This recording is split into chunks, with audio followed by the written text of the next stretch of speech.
How do you define an engineer?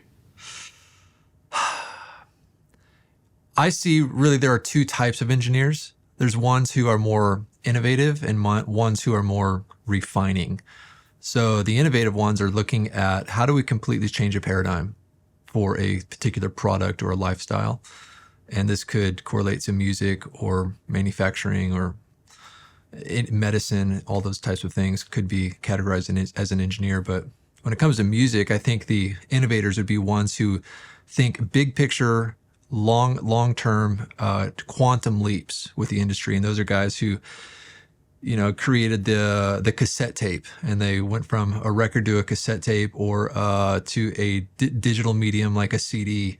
Like, how do we put all this content onto a CD that's super high fidelity and can be quickly accessed any song at any time. And then finally, the people who said, "Hey, we want to put this onto a streaming platform." Like those are really big engineering tasks, and they're very innovative. Now, the other type of engineer is maybe one who would just refine things, or maybe an integrator of some type, where the technology, the fundamentals have already been created, and now we're going to figure out how to port those into a custom design or a custom building and make it fit within the parameters that the customer wants.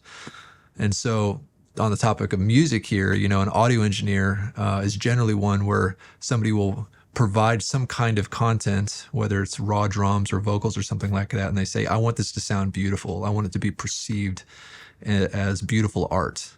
Engineer it for me and make it beautiful.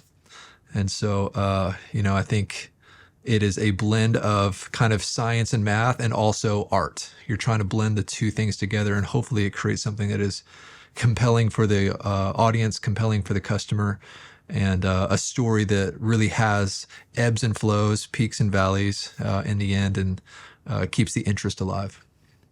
Was there any pushback on mixing broadcast in a DAW? Mixing live in a digital audio workstation 10 years ago was laughed at. We started mixing live in a DAW, a digital audio workstation, about 12 years ago at Bethel Church. And that was not done in the industry. It was a very unusual approach. People said, if you want to be a professional, you got to have professional gear. And that is a $50,000 console. You got to have racks of outboard gear. And my approach was saying, well, you can get the same thing in a software platform. And in fact, you can get more tools in a software platform for a cheaper price. It just seemed to make sense to me. And to be honest, I did it because it was a thing of necessity. I grew up producing music really on a computer since day one. I was never forced to work inside the environment of an analog console. And so when I was invited to do broadcast audio at Bethel Church, I didn't want to try to put on a hat that I was uncomfortable with, or Saul's armor and fight a Goliath with armor I'm uncomfortable with. And so mixing in a DAW was really a necessity for me. But in the end, it gave greater power because you can use any plugin from any manufacturer. You're not limited to a certain manufacturer. You can use anything. You can multi-track record at the same time. It's portable. You can put everything into a backpack, and it's just way cheaper. And so in the end, it's, I think, proven to be a platform that the world is now adopting 10, 12 years later, that they're realizing, hey, it sounds better than any console in the world. Unlimited price point.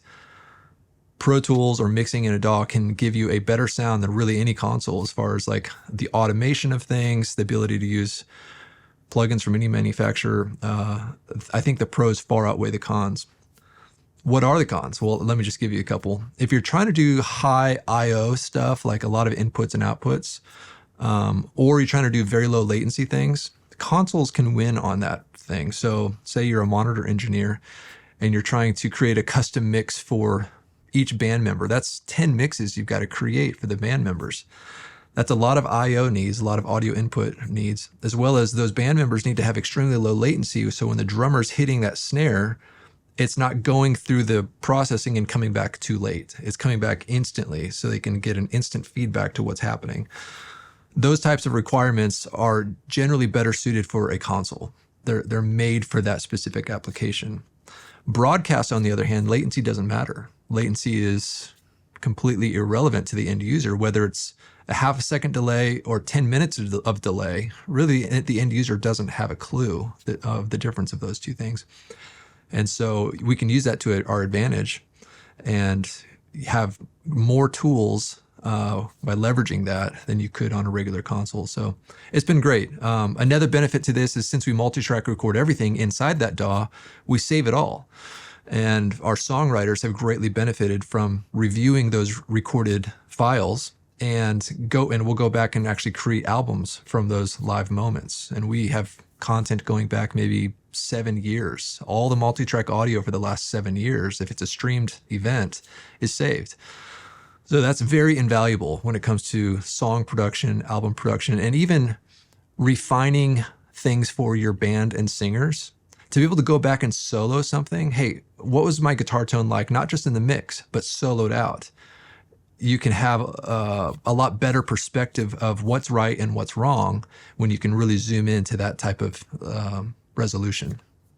The pushback was not at all here locally. Now, when we traveled, there's tons of pushback, or if I talk to other industry pros outside of here, or they would come visit, like they would literally laugh at me, for not having physical faders to be moving. And they say, you mix with a mouse? Like, you're a total joke. You're a newbie. You're like working in your bedroom, it seems like, And so it was a very unusual platform to be using for a long time. But people are quickly realizing the power, the cost savings, the portability. It's catching on. And if you really need faders, just buy a MIDI fader control, $100, $500. They can get it more expensive if you want to. And you can actually touch faders that control your software. So it feels like you're still on your analog platform. Is the industry starting to adopt this method? 100%. Absolutely. Yes. Outside of church? Oh, yes. Yes. Even mainstream people are slowly beginning to pick up on this. That's awesome. Yeah. Do you feel like a sense of pride in that? Well, to be honest, I feel like it was a God-given inspiration for me. I was hired to mix broadcast here, and it was a kind of a leap of faith. I had felt like the Lord had told me it was, he was behind it, but I didn't know how to do it. I didn't really have all the details worked out because I was a studio producer, not a live engineer. Like, those are two totally different things. And so I needed to figure out how to marry my studio experience into a live experience. It's like two different languages, really. And so I said yes to it without figuring out the solution to the problems. It's really a step of faith. And so I think after I moved here, I had about a week to get things dialed before our first live streamed service. And I'm in here every day for hours a day, just randomly trying stuff, brainstorming, thinking of ways how to make things happen. And there was a moment where I found a workaround to make the live stream in a DAW work. And it was not something that was supposed to work. This is 12 years ago when software was harder to use and compatibility was way, way harder. And I found a breakthrough. I found a workaround, a problem that was not supposed to be fixable. And as soon as it happened, it was revolutionary. And I honestly got on my knees and started praising the Lord because I felt like it was an idea directly from Him. And that's changed everything. That one little breakthrough changed everything for us. And since then, software has gotten more robust and workarounds have been presented to make it a lot easier. So now any software manufacturer, from Ableton to Pro Tools to Studio Live to Logic Pro, you can stream in any of those platforms now very easily. Are the quality of your mixes still evolving? Oh, easy, 100%. I think one of the greatest joys in life is learning, is discovering. I'm a curious person, and I'm always looking at ways to make everything better. As soon as you feel like you're just coasting in life, like that's kind of a pretty boring life. I don't see a lot of joy in that. I don't see a lot of adventure with it. New experiences are, I think it's part of our nature. If we're made in His image and He's a creator God, then I think we're all supposed to be reflect His image, reflect His glory, and create things. And so I have a deep desire to continue to learn, continue to innovate. And so I'm learning things every single day in the studio and refining systems and hanging out with really talented people. I've been fortunate to be in an environment where there's talented people that also want to grow, and also people who are have a benevolent sharing attitude, where something is learned and they're willing to share that information. It's been a very healthy community to live within. Is comparing your mixes to others helpful? Other industry professionals? Definitely. There's not a sense of insecurity there? No, not at all. There's always something to learn. The odds of being the best in the world are 1 in about 7 billion.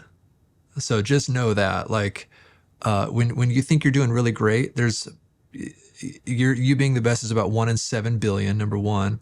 And then tomorrow you're gonna have to reevaluate that number again, because tomorrow somebody might be working a little harder than you. And so I try to carry a very humble heart, knowing that there are very smart people out there that work very hard at their passion, their gift, the thing that the Lord has called them to. And so I'm intimately aware of me not having it all figured out. And again, that's the joy of living, is learning new things and being inspired every day. So I actually crave listening to somebody else's mix and finding cool ideas to pull on. I remember the first time I heard dubstep. This is like 12 years ago. And, you know, I've heard jazz my whole life. I heard worship my whole life. I heard rock music my whole life. And it wasn't like shocking. When I heard dubstep for the first time, it shocked me. And it was just, I got chills. I'm like, what is this? It feels like aliens are making music or something like that. It didn't feel human to me. And that type of feeling is like, oh my goodness, like I crave that. Like, how can we continue to innovate and come up with new ways to express our heart, express our emotions and stuff? It was really a fun moment. Have you ever misjudged a demo? Oh, definitely. Many times. I can think of multiple times that that's happened. The human heart is a muscle. It's a moving thing. We're not binary digits computers. Like, we have good days and bad days. Our hormones do weird things. We eat something funny the night before. And so we're a moving being that is fickle. And I think music is also another element of fragility in that story. Is like, what is art and what is beautiful and what is not beautiful? It's really based on the beholder. And so, you know, the story that comes to mind is We Will Not Be Shaken. This is an album we produced maybe 7-8 years ago. Bobby Strand, Chris Greeley were the producers of that. Amazing producers, great friends. And we'd worked really hard for a few weeks to a few months on building arrangements, getting the band to learn the arrangements. I was the keyboard player. And there's a last minute, a song was added. Brian Johnson, he's the boss. He comes in and says, hey guys, we're adding another song. And this is the day before tracking, maybe the day of tracking. Like, we'd spent months planning. And the day before we're tracking this thing on the mountaintop, he says, we're doing this new song. You never heard it before. We don't even have an arrangement. We're doing it. I don't care what you think. It wasn't that blunt, but it was like, we're doing this. There's no argument available. Like, we're doing this thing. Because he believed in the song. He really believed in it. And Brian is so good at that. Like, he sees gold usually before anybody else does. He's a bloodhound for finding that stuff. It's an amazing gift that he has. And so we ended up playing the song, and it blew up. And it was the song No Longer Slaves. I'm no longer a slave to fear. I am a child of God. That is now changing the world. And looking back at it, yep, that was the right call to add that song in. And the message is profound, and it's changed so many lives. But we were a little bit thrown off by the spontaneous last minute portion of it, that our emotions got in the way of seeing it from a neutral perspective. You never chosen me. Love has called my name. I've been born again. Again, it's careful. We got to be careful to how tightly we hold on to things. You know, ownership or plans. You might want to reevaluate, like, how dearly do you hold on to things? Because the Lord can throw you a curveball at any time that's actually better than your plans. You know, you think your plans are great, but He's got even better plans than those. Better people to bring into your fold, or leave your fold so that somebody else can come in. He's got to make room for somebody else to come in and upgrade that position. You know, there's so many ideas that the Lord has that I think can blow our minds. We just got to have a little bit more of an open hand with things.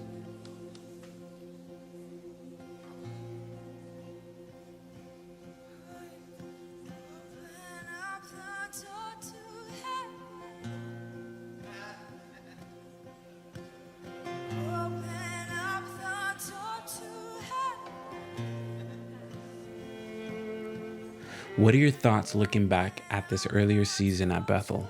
Oh, so proud. So proud of that team. That is the dream team. And it not just because my sister is the keyboard player.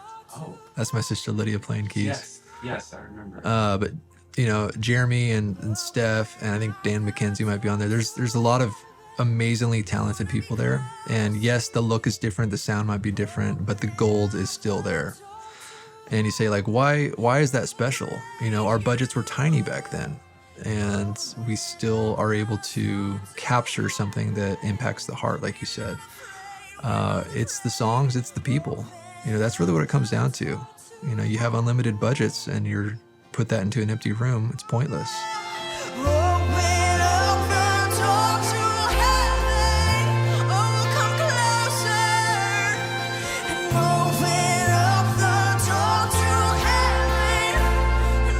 And then also, what is the condition of their hearts, and how much liberty do they have? You know, we operate in a place where the worship team really can do whatever they want. You know, it's a very hands-off leadership here, and there's no approvals of, like, you've got to do these songs or you get a certain checklist done. It's really, you get up there and you encounter God, and if you get that right, then everything else will work out. And so it's less of a micromanaged style here, management style.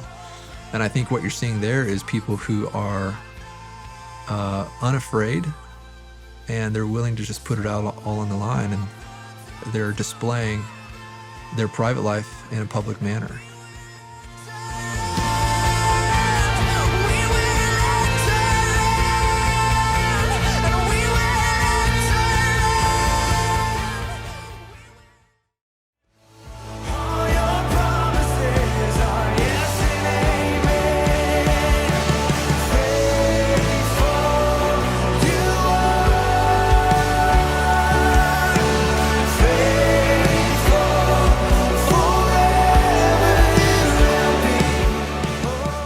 Yeah, so from a sound perspective, you know, there are a couple elements. It's like a mix has a profound impact on how it's going to sound, of course, but even more so is the source material. The tones of the guitars, the tone of the bass, the tone of the drum kit, the tone of the vocalist singing, whether or not the audience is actually singing. It doesn't matter how many audience mics you have. If they're not singing, it's pointless. You're just going to hear a bunch of reflections from the PA. And so what I'm hearing there is a dynamite band, dynamite singers singing a dynamite song. You know, that's the Super Bowl, in my opinion, of what the Lord has empowered us with. You know, it's like, this is a powerful moment where we can really bring our best as an offering to the Lord. My confidence is your faithfulness. I will rest. I will rest. And so that was a guest worship leader coming in, and you know, I'm just thinking of this house having such a open-handed policy with bringing people in, and just as much as bringing them in, but sending them out. It's a revolving door here. You know, you come back to that closed fist thing. We have an open hand where If the Lord wants to give or if the Lord wants to take away, it's fine, because in the end, it's his doing. This is his church. These are his people. So why would we try to hold on too tightly? But this house is beautiful because you get these fresh people that come in that we can grow from the well that they've dug. We can drink from the well that they have. And Pat there, you know, he's an amazing worship leader with a great song. And it's such a blessing to our house. And it gets me equally excited that there are people inside that are from this house that have been that same blessing to people all over the world. So I don't know. And then another thing that goes through my mind is like, these are friends. You know, this is not just employees. This is not just talent on a stage. These are friends, and it's a community of family here. Like, there's genuine friendships there, and we hang out, we go get coffee, we worship together off the stage and on the stage. And so, I don't know, it just brings happiness to my heart when I see something like that.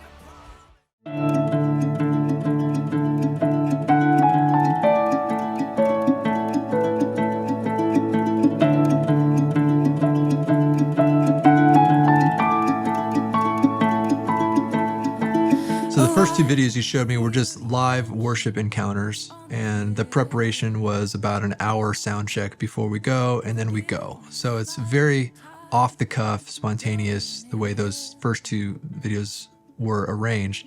This one, on the other hand, is for an album, Revivals in the Air, which was released a couple years ago. I had a hand in this one. I mixed that record.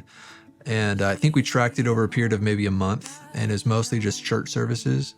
But pre-production was done ahead of time.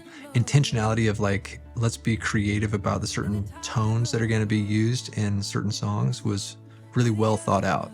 You know, like, let's make this an experience and let's make it something beautiful. Let's put art behind this thing. We're not just singing lyrics, but let's use some creative paint brushes and colors and textures in this thing to maybe tell a more compelling story. To the God of love. Hey.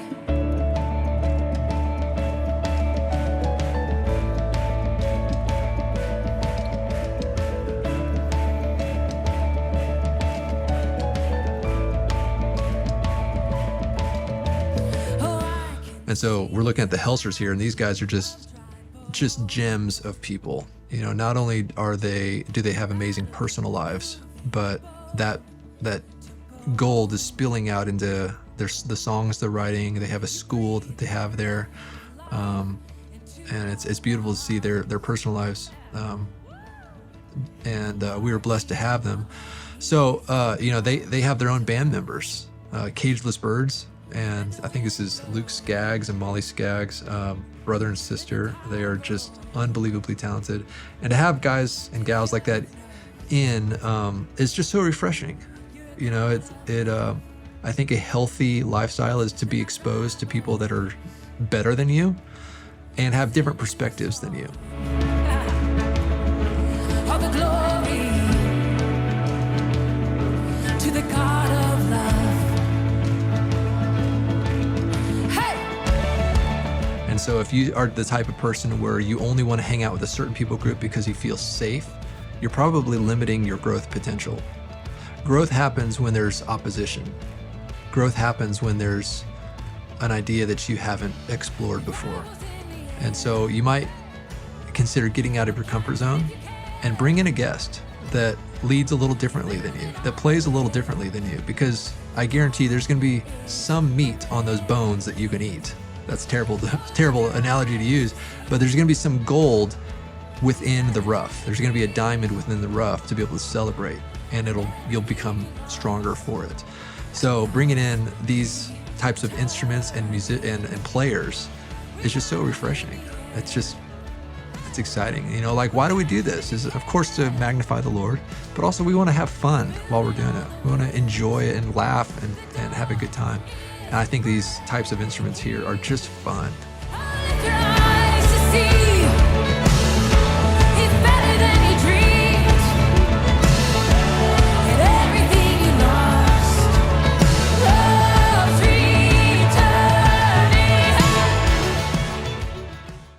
How would you make the case to church leadership for the importance of qualifying the volunteers? because a lot of times that's kind of overlooked. You just get like the nicest mixer without a lot of attention to the person that is going to be using the mixer. Great question. I think if you look at the size of our church compared to the budget that we spend, it would be a lot smaller budget than maybe a comparable sized church. I think we spend very little compared to the reach that we have or the attendance that comes in each week. I would advocate for, if you have a budget, spend it on people more than before you spend it on gear. I'd much rather have a highly trained technician that is super fun to hang out with and is like a yes person that just can get stuff done, versus replace that budget with $100,000 console. This person is going to go way further, because they're not only going to be able to massage the not so great gear into something decent, but also their ability to train up people under them is going to be way better than what a console can. A console can't train people, but a really amazing person who knows what they're doing and is a great person to be with, they're going to raise the water table of the entire ministry, of the entire organization that you're in. And so I would look at like the sub effects that happens through spending money, not just the direct effect, but what's the indirect effect of spending money on this gear or this individual. Volunteers is a whole nother category. We've utilized interns a decent amount here, and we have very defined boundaries of how long an intern can be involved. You know, it's like, if they're here indefinitely, to me, that's just free labor, and that's wrong. It's abusive. But hopefully an internship is one that is a two-way benefit, where we can discover whether or not somebody fits the role, and also that intern can discover whether or not the role is a good fit for them. You know, it's a relationship. You want it to be worthwhile for both parties. And if you bypass the internship and you just go ahead and just hire somebody without truly knowing the person, you can easily get yourself into something that you regret. It's like, whoa, we're 6 months in and I had no clue that this person is a terrible fit for this position. And how do we go to HR and get this person out of here? Because maybe we can't fire him for certain reasons, or her. And so internships have been tremendously powerful to allow the potential employee to discover whether or not they love that position, and the employer to discover whether or not this person's a good fit. You know, like Silicon Valley uses interns all the time. You got Facebook interns and Google interns, and they do it for a reason, because it's really like dating before you get married. You're not just going to marry a stranger. Like, you're going to date for a while. And when you're dating, there's really no commitment there. It's like, we're figuring things out. We're going to get to know one another and see how it goes. So you might consider leveraging interns more than just cold calling them and hiring them. That might be something you want to check out. When did you find out that this was going to be a career? In my early 20s. So I was born to a worshiping house, not only the house of God, our church, but also the house of my parents. You know, their worship was the primary focus of their lives. And so I was surrounded by music, surrounded by worship, and I just naturally gravitated toward that. I exercised some other hobbies as well. You know, like I thought I was going to become a computer programmer for a while. I thought graphics design might be a thing for a while. I also liked riding motorcycles and building tree houses like most kids. But all along, woven into those stories, music was a theme. And in my teens, it was a hobby. It was just fun. In my late teens, it started to have benefits of my friends paying me to make demos for them.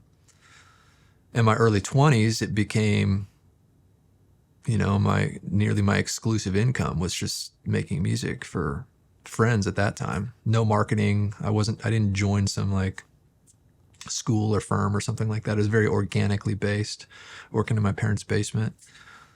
And I think early 20s, things were really solidified. Like, I am called to this. It's funny because you grow up with successful people around you, and you think that if they're successful, then, and I want to be successful, I have to look like them.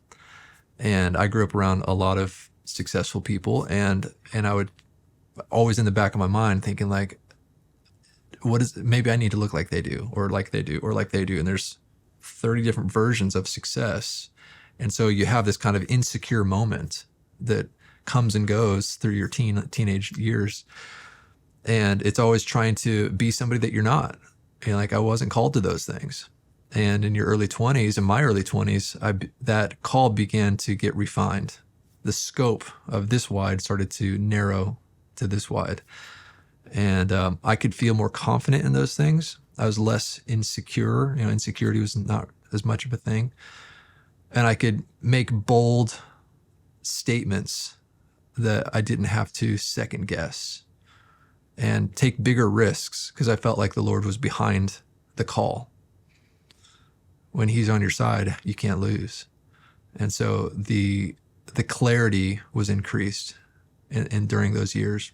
And when you take big risks, you get big returns. How do you draw the line between ministry and business? Yeah, I think our modern perception of what ministry is maybe a little not consistent with what it has been in the past. I think most people agree that ministry looks like being in a church or wearing some kind of priest outfit or doing some kind of benevolent act or something like that. And while those are not wrong activities in ministry, I think ministry is can look very different.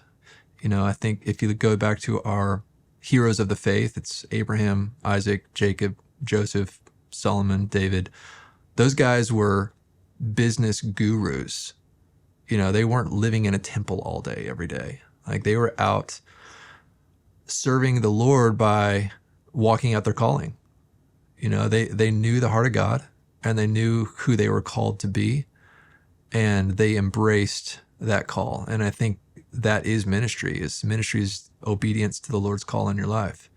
And if it means that you're going to work in an education system, work in a manufacturing shop, be a doctor, like, I think that's ministry is you hear the heart of God. You try to be humbly responsive to that call, and people will know you by your fruit. They're going to see your heart, and they're going to get curious, and evangelism will just automatically happen because you're reflecting the person who has inspired you. And it doesn't need to look like you have a church building. It can be in everyday life. So in a way, we're all ministers, and you're not part of a 501c3 organization. You can be a sound engineer, and you're walking out the call of God in your life, and that, I think, is ministry. What do you think has been the most inefficient use of your time? Getting distracted with things that don't matter, or let's say getting distracted with things that are not your primary calling. So I grew up on the farm, and on the farm, there's not a lot of resources available. There's not a deep community of people to pull on that have diverse skill sets to make things happen. So if something's broke, the only person to call is yourself to fix it. When the lawnmower breaks, you got to fix it yourself. When you run out of gas, you got to fix that yourself. When your water heater breaks, you got to fix that yourself. And there's just this thing where your efficiency or your focus gets really blurred out, and you are being pulled on in a lot of different directions. I have tried to get rid of the noise and listen to more of the signal. So the signal to noise ratio. What are the things that you're really called to? What are the things that really make you burn and make you get excited to get out of bed every day? How do I maximize those and minimize everything else? There's a cost to doing that. So say you don't like mowing the lawn. Well, you're going to hire a landscaper. They're expensive, yes. But if you had the cost to hire that landscaper, could it be offset by having more availability to do your primary call, your primary focus? Is that a net positive? Sometimes things are, sometimes things aren't. Like, I don't do my own taxes. I have a CPA that does it. And so I trust that not only their accuracy is going to be better than mine, but their time efficiency is going to be way better than mine, because the amount of time that it takes to get good at that is just not worth it for me. I'd rather focus on things that really make me burn every day. And so when it comes to efficiencies and time management, I would just challenge everybody to evaluate what are the most important things in life and how do we maximize those and minimize the noise. What's a day in the life of Luke Hendrickson look like? I get up around 7 o'clock, have coffee with my wife. She makes better coffee than I do, so she usually prepares it. Jump in the car, come to the studio, and start working on songs. Usually 9 to 5 is my window. That way I can wake up with my wife and go to bed with my wife. We have dinners together. We go on walks together. Having a similar work schedule, I think, creates a better personal schedule. Your recreation time is better. And so after getting married, I switched my work life to a 9 to 5 because that's how my wife's job worked at the time. And it's mixing songs every day. And then sprinkled in between there's some management of businesses or other things I've got my hands in. But for the most part, it's just mixing songs 9 to 5. As soon as I'm done with work, I come home and have dinner with my wife or hang out with friends. We love playing games. Card games is a big one. Spades is, in my opinion, the best card game there is. There's a little bit of risk, a little bit of skill involved. It's a pretty good balance there. Yeah, I'll go on a walk, go on a run, sometimes work out. Less recently, but more a while back. Waffles on Saturday. Wow, very observant. Yes. We try to do something special on Saturday. Saturday is the day off. So Sunday is church, working at church. Monday through Friday is 9 to 5 mixing records. So Saturday is the special day. That's the Sabbath. That's the day off. And so usually we will go to a local cafe here and get some special treat of some kind and maybe hang out with some friends, go ride some scooters, try to enjoy beautiful weather. You know, just outside is real special here in Northern California. We've got mountains and lakes and waterfalls. There's just almost an unlimited amount of adventure to be had. So Saturday, we try to capitalize on that opportunity.